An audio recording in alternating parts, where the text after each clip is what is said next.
Hello everybody, today I'm going to be showing you how to do a infusion flow test with the Alaris 8100. We're also going to be using the IDA1S infusion device analyzer.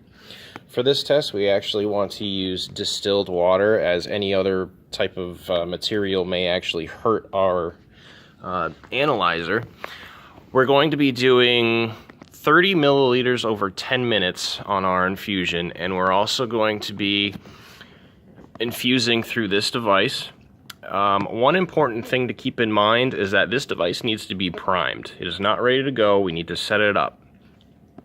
So we currently have our primary line connecting directly to this syringe. Now the reason why this syringe is important is that's actually going to be what primes our device.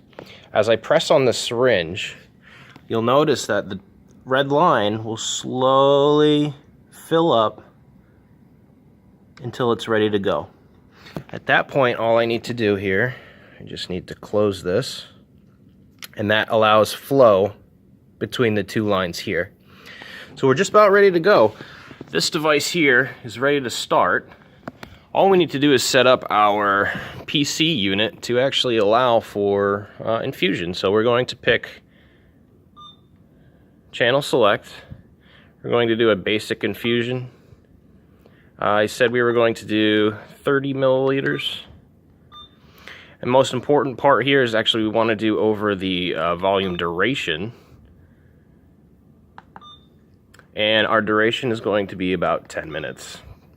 Technically, the longer the better, but we're going to do 10 minutes just to give a good example here. So as soon as I hit start, I need to hit start on the analyzer as well. So here we go. Now at this point, we should start to see some numbers on the volume side. Let's see what we get. There it goes. So we're at 0.5 milliliters right now, and it's going to take about 10 minutes to flow. You'll notice that on the left side you see average flow rate of about 178 to 180.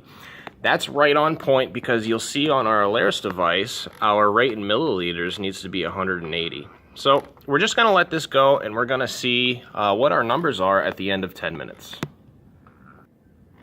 Okay, so you can see that the volume to be infused is almost finished. We're at 1 milliliter left. You can also see that it's still dripping away very slowly. Actually, let's get a little closer look. There it is.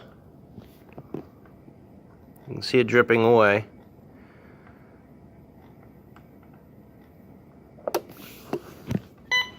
And that's the sound that it has finished. So I'm actually gonna turn this channel off, excuse me, right here. I don't want it beeping. Oop. Get the channel turned off. Okay.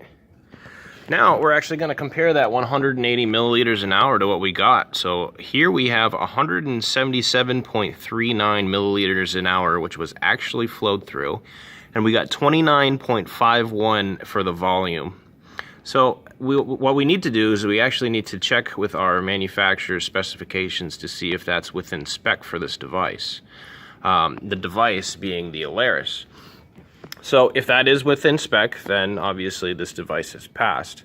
There is another way, however, to actually do a flow test that doesn't involve the IDA1S infusion device analyzer, and I'm going to actually show you how to do that next. Okay, so if we're going to actually do another form of testing, we still need the Alaris 8100.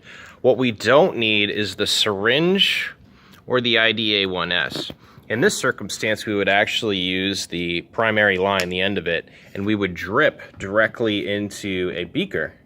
For this circumstance, I'm actually going to use the same beaker that I just dripped into, and you can see it's right about at 30 milliliters, so we're right about at the point we need to be to test. The only thing I really need to do is take an empty beaker and zero this out, because we don't want the weight of the cup to actually affect the weight that's placed on here. And what you need to know is that for 1 milliliter of this distilled water, you're actually going to get 1 gram in weight. So it's a 1-to-1 ratio. So you can see that, if I can get this zoomed in,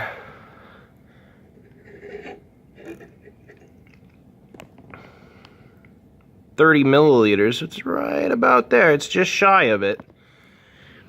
Ends up being about 30 grams anyhow, so this is another way to test.